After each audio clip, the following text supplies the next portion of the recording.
नमस्कार मित्रांनो, welcome back to channel. हा आपला तलाठी भरती आणि इतर स्पर्धा परीक्षेमध्ये विचारलेल्या प्रश्नांच्या सिरीजचा पार्ट 3 आहे. यापूर्वीचे 2 पार्ट्स त्याचे लिंक खाली डिस्क्रिप्शन बॉक्समध्ये दिलेले आहेत. ते पाहिले नसतील ते देखील पाहून घ्या. आता आपण आजचा व्हिडिओ सुरू करूयात. आजचा आपला पहिला प्रश्न आहे, प्रभाकर या साप्ताहिकात शतपत्रे कोणी लिहिली? तर या प्रभाकर या साप्ताहिकामध्ये लोकहितवादी, पर्याय क्रमांक 1, लोकहितवादी यांनी शतपत्रे लिहिलेली आहेत. म्हणजे उत्तर असेल आपलं लोकहितवादी. आता पहिला मुद्दा, हे प्रभाकर नावाचं साप्ताहिक कोणी सुरू केलं होतं? तर हे प्रभाकर नावाचं जे साप्ताहिक आहे ते 1840 या वर्षामध्ये भाऊ महाजन यांनी सुरू केलेलं साप्ताहिक आहे. भाऊ महाजन यांनी 1840 मध्ये प्रभाकर नावाचं साप्ताहिक सुरू केलं होतं आणि याच प्रभाकरमध्ये या लोकहितवादी यांनी शतपत्रे लिहिलेली आहेत. शतपत्रे लोकहितवादी लिहिली, मग आपल्याला लोकहितवादींचं पूर्ण नाव देखील माहिती पाहिजे. या लोकहितवादी यांचं नाव पूर्ण आहे गोपाळ हरी देशमुख. गोपाळ हरी देशमुख यांनाच आपण लोकहितवादी असं म्हणून ओळखतो. लोकहितवादी गोपाळ हरी देशमुख. आणि महाराष्ट्रातील प्रबोधनाच्या चळवळीतील अग्रणी म्हणून यांना ओळखलं जातं. सोबतच ब्रिटिशांनी त्यांना जस्टिस ऑफ पीस आणि राव बहादूर या पदव्या दिल्या होत्या.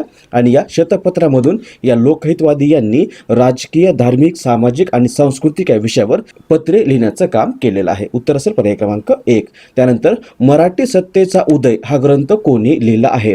हा जो मराठी सत्तेचा उदय नावाचा जो ग्रंथ आहे हा ग्रंथ लिहिलेला आहे पर्याय क्रमांक 2, न्यायमूर्ती रानडे यांनी. त्यामुळे आपलं उत्तर असेल पर्याय क्रमांक 2, न्यायमूर्ती रानडे. म्हणजेच न्यायमूर्ती म गो रानडे किंवा न्यायमूर्ती महादेव गोविंद रानडे. महादेव गोविंद रानडे यांचा जन्म झाला होता 1842 मध्ये आणि यांचं निधन झालेलं आहे 1901 या वर्षामध्ये. आणि यांनी 1896 या वर्षामध्ये पुण्यामध्ये डेक्कन सभा देखील स्थापन केली होती. ही मवाळवाद्यांची संघटना होती. उत्तर असेल हा जो ग्रंथ आहे मराठी सत्तेचा उदय हा न्यायमूर्ती रानडे पर्याय क्रमांक 2 यांनी लिहिलेला आहे. त्यानंतर पुढचा प्रश्न, भारतातील पहिले वृत्तपत्र कोणते होते? याचं उत्तर आहे पर्याय क्रमांक 2, the Bengal gazette. The Bengal gazette हे भारतामधलं पहिलं वृत्तपत्र आहे. कुणी सुरू केलं होतं? तर हे जेम्स हिकी किंवा जेम्स ऑगस्टस हिकी या ब्रिटिशांनी सुरू केलं असून हे 1780 मध्ये सुरू झालेलं वृत्तपत्र आहे. द बंगाल गॅझेट हे भारतामधलं पहिलं वृत्तपत्र देखील आहे. इथे आपल्याला विचारलंय भारतामधलं पहिलं वृत्तपत्र. जर आपल्याला असं विचारलं की आपल्या महाराष्ट्रामधलं पहिलं वृत्तपत्र किंवा पहिलं मराठी वृत्तपत्र कोणतं आहे? तर उत्तर असेल दर्पण. दर्पण हे आपल्या मराठीमधलं पहिलं वृत्तपत्र आहे. कधी सुरू झालं होतं? हे सुरू झालं होतं 6 जानेवारी 1832 या दिवशी. 6 जानेवारी 1832 या दिवशी. यामुळेच हा 6 जानेवारी आपल्या महाराष्ट्रामध्ये पत्रकार दिन म्हणून साजरा केला जातो. हे दर्पण कुणी सुरू केलं होतं? तर हे दर्पण जे आहे ते बाळशास्त्री जांभेकर यांनी सुरू केलं होतं. दर्पण 6 जानेवारी 1832 या दिवशी. यामुळेच या बाळशास्त्री जांभेकर यांना आपण आपल्या मराठी वृत्तपत्राचे जनक म्हणून देखील ओळखतो. बाळशास्त्री जांभेकर यांनी 1832 मध्ये 6 जानेवारी या दिवशी दर्पण नावाचं वृत्तपत्र सुरू केलं होतं आणि त्यानंतर हे वृत्तपत्र 1840 मध्ये बंद पडलं होतं. त्यानंतर 1840 मध्ये याच बाळशास्त्री जांभेकर यांनी दिग्दर्शक नावाचं मराठी भाषेमधलं पहिलं मासिक देखील याच बाळशास्त्री जांभेकर यांनी सुरू केलं होतं. याच बाळशास्त्री जांभेकर यांना आपण मराठी वृत्तपत्राचे जनक म्हणून देखील ओळखतो. इथे द बंगाल गॅझेट आणि दर्पण हे दोन्ही वृत्तपत्र आहेत. जर आपल्याला असं विचारलं की आपल्या मराठी भाषेमधलं पहिलं दैनिक कोणतं आहे, एकदा परीक्षेमध्ये आलेलं आहे की मराठी भाषेमधलं पहिलं दैनिक कोणतं आहे, तर जर आपल्याला दैनिक विचारलं उत्तर असेल ज्ञानप्रकाश.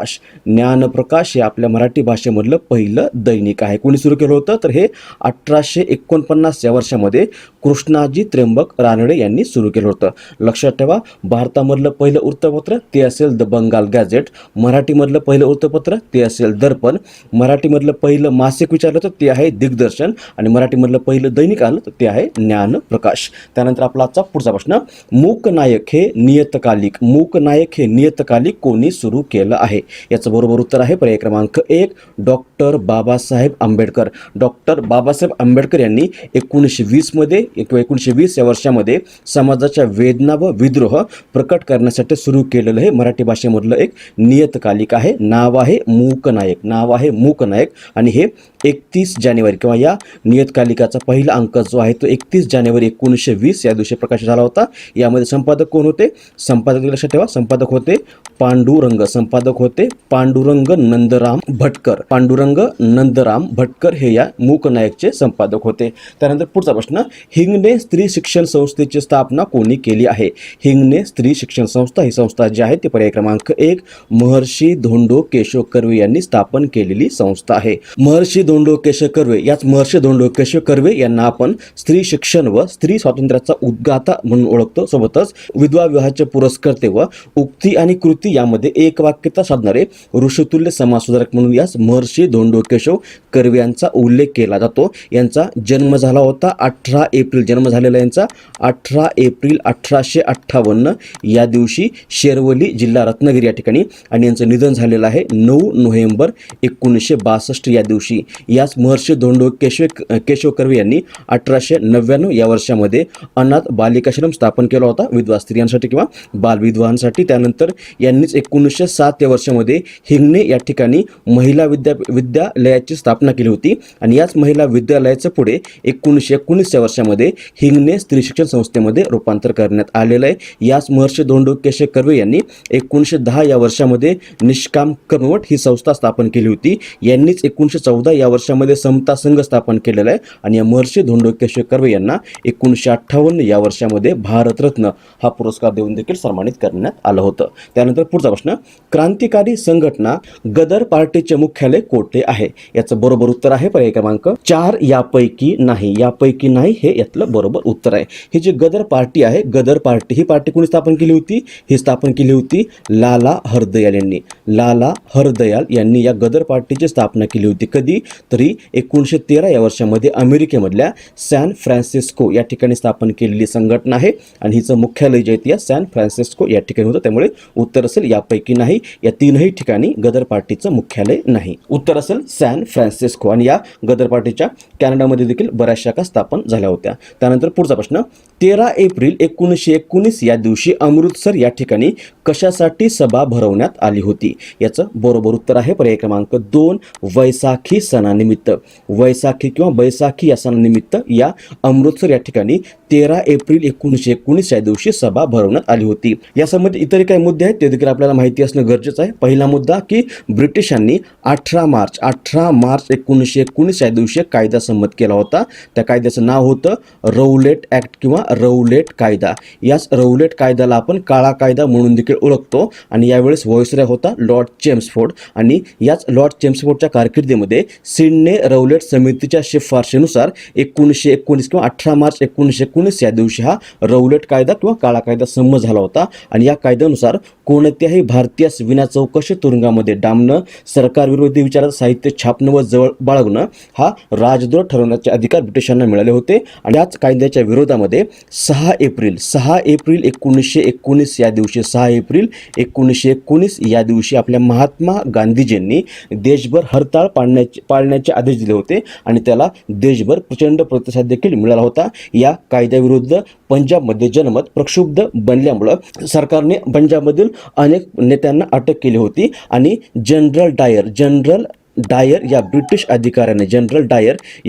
अधिकाऱ्याने पंजाबमध्ये सभाबंदीचा हुकूम जाहीर केला होता किंवा अमृतसरमध्ये सभाबंदीचा हुकूम जारी केला होता. आणि हा हुकूम किंवा हा आदेश न जुमानता 13 एप्रिल 1919 या दिवशी या बैसाखी सणानिमित्त पंजाबमध्ये अमृतसर या ठिकाणी असलेल्या जालियनवाला बागेमध्ये एक निषेध सभा भरवण्यात आली होती. या सभेतील जमावावर या जनरल डायरने दारुगोळा संपेपर्यंत गोळीबार करण्याचे आदेश दिले होते. या गोळीबारामध्ये एकूण 1600 फैरी झाडण्यात आल्या होत्या. यामध्ये एकूण 400 लोकांचं निधन झालं होतं किंवा 400 लोक मृत्युमुखी पडले होते, आणि 2000पेक्षा जास्त लोक जखमी झाले होते. याच घटनेच्या निषेधार्थ सर रवींद्रनाथ टागोर यांनी आपली सर ही पदवी त्याग केली होती. या घटनेच्या वेळी पंजाबचा गव्हर्नर होता मायकल ओडवायर. याच मायकल ओडवायर याने या जनरल डायरला गोळीबाराचा आदेश दिला होता. यामुळेच या मायकल ओडवायर याची सरदार उधमसिंग यांनी 1940 मध्ये इंग्लंडमध्ये खून करून जालियनवाला बाग हत्याकांडाचा बदला देखील घेतला होता. सोबतच या जालियनवाला बाग हत्याकांड या घटनेची चौकशी करण्यासाठी 1919 या वर्षामध्ये हंटर कमिशन नेमण्यात आलं होतं. या कमिशनने 28 मे 1920 या दिवशी आपला अहवाल सादर केला होता आणि यामध्ये या जनरल डायरवर कोणतीही कारवाई करण्यात आली नव्हती. उत्तर असेल आपलं, ही सभा जी आहे ती बैसाखी सणानिमित्त भरवण्यात आली होती. पुढचा प्रश्न, शेतकऱ्यांचा आसूड हा ग्रंथ कोणी लिहिला आहे? हा ग्रंथ लिहिलेला आहे पर्याय क्रमांक 1 महात्मा फुले यांनी. महात्मा फुले यांनी शेतकऱ्यांचा आसूड हा ग्रंथ 1883 या वर्षामध्ये लिहिलेला आहे. पुढचा प्रश्न, गोपाळ गणेश आगरकर कोणत्या महाविद्यालयाचे प्राचार्य होते? गोपाळ गणेश आगरकर जे आहेत ते 1892 या वर्षामध्ये या फर्ग्युसन कॉलेजचे प्राचार्य होते. गोपाळ गणेश आगरकर, गोग आगरकर यांचा जन्म झालेला आहे 14 जुलै 1856 या दिवशी, 56 टेंबू तालुका कराड जिल्हा सातारा, आणि निधन झालेलं आहे 17 जून 1895 पुणे या ठिकाणी. आपल्याला माहिती आहे की 1881 मध्ये लोकमान्य टिळकांनी 2 वृत्तपत्र सुरू केली होती. एकाचं नाव होतं केशरी. केशरी हे मराठी वृत्तपत्र होतं आणि दुसरं होतं मराठा. मराठा हे इंग्रजी वृत्तपत्र होतं. या केशरीचे पहिले संपादक देखील हेच गोपाळ गणेश आगरकर राहिलेले आहेत. त्यानंतर पुढचा प्रश्न, 1857च्या उठावातील नेते तात्या टोपे यांचा उल्लेख पराभूत शिवाजी असा कोणी केला आहे? तर या उठावातील नेते तात्या टोपे यांचा उल्लेख पराभूत शिवाजी जो आहे तो पर्याय क्रमांक 2 वी दा सावरकर. वी दा सावरकर यांनी केलेला आहे. म्हणजे उत्तर असेल आपलं पर्याय क्रमांक 2 वी दा सावरकर. त्यानंतर पुढचा प्रश्न, प्रथम वैयक्तिक सत्याग्रही म्हणून विनोबा भावे यांची निवड झाली होती. दुसरे कोण होते? याचं बरोबर उत्तर आहे पर्याय क्रमांक 2 पंडित जवाहरलाल नेहरू. पंडित जवाहरलाल नेहरू हे दुसरे वैयक्तिक सत्याग्रही होते. वैयक्तिक सत्याग्रह चळवळ जी आहे ती सुरू झालेली आहे 17 ऑक्टोबर 1940 या दिवशी. युद्ध काळामध्ये इंग्रजांना अधिक संकटात न टाकता व आपल्या मागण्या कायम ठेवण्याच्या उद्देशाने महात्मा गांधीजी यांनी 1940 मध्ये ही वैयक्तिक सत्याग्रहाची मोहीम चालू केली होती. ध्येय काय होतं या चळवळीचं, या सत्याग्रहाचं? तर ध्येय होतं शांततामय व अहिंसक मार्गाने युद्धविरोधी प्रचार करणं. आणि यामध्ये पहिले वैयक्तिक सत्याग्रही म्हणून या विनोबा भावे यांची निवड करण्यात आली होती. दुसरे होते पंडित जवाहरलाल नेहरू. त्यानंतर तिसरे वैयक्तिक सत्याग्रही कोण होते? ते होते वल्लभभाई पटेल. तिसरे होते वल्लभभाई पटेल. चौथे होते मौलाना आझाद. आणि ही चळवळ जी आहे ती मे 1941 पर्यंत चाललेली आहे. आणि मे 1941 पर्यंत चाललेल्या या चळवळीमध्ये जवळपास 25,000हून अधिक वैयक्तिक सत्याग्रही सहभागी झाले होते. उत्तर असेल पर्याय क्रमांक 2 पंडित जवाहरलाल नेहरू हे दुसरे वैयक्तिक सत्याग्रही होते.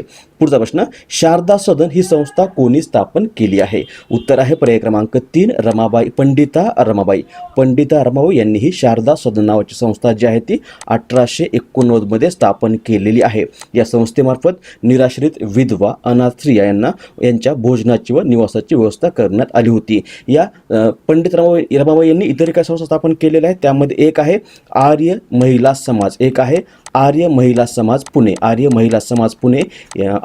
समाज पुणे ही संघटना जी आहे ती या पंडिता रमाबाई यांनी 1882 या वर्षामध्ये स्थापन केली होती. त्यानंतर मुक्ती सदन यांनी स्थापन केलेली संस्था आहे मुक्ती सदन. अजून एक आहे कृपा सदन नावाची, हे देखील यांनी स्थापन केलेली आहे. कृपा सदन असेल किंवा अजून एक आहे बातमी सदन देखील यांनी स्थापन केलेली संस्था आहे पंडित रमाबाई यांनी. आणि अजून एक आहे महत्त्वाची सदानंद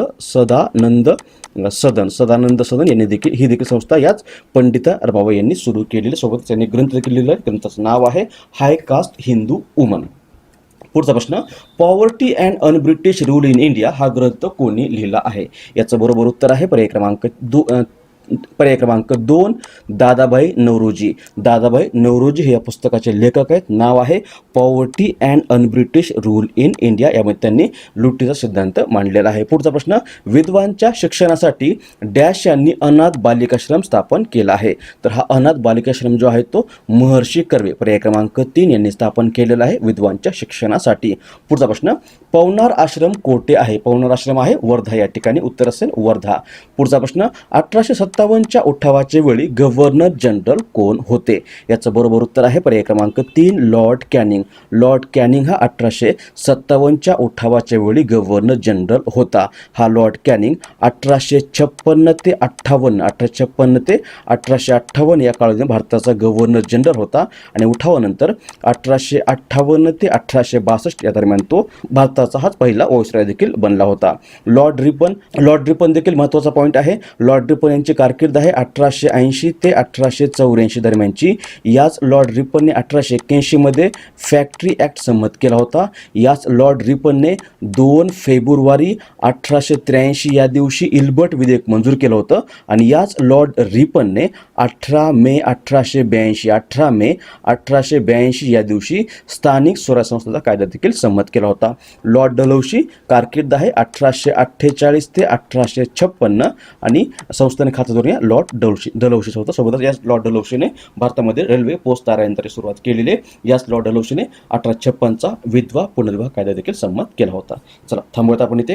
हे झाले आपले आजचे प्रश्न. बाकीचे प्रश्न आपण आता उद्याच्या व्हिडिओमध्ये पाहूयात.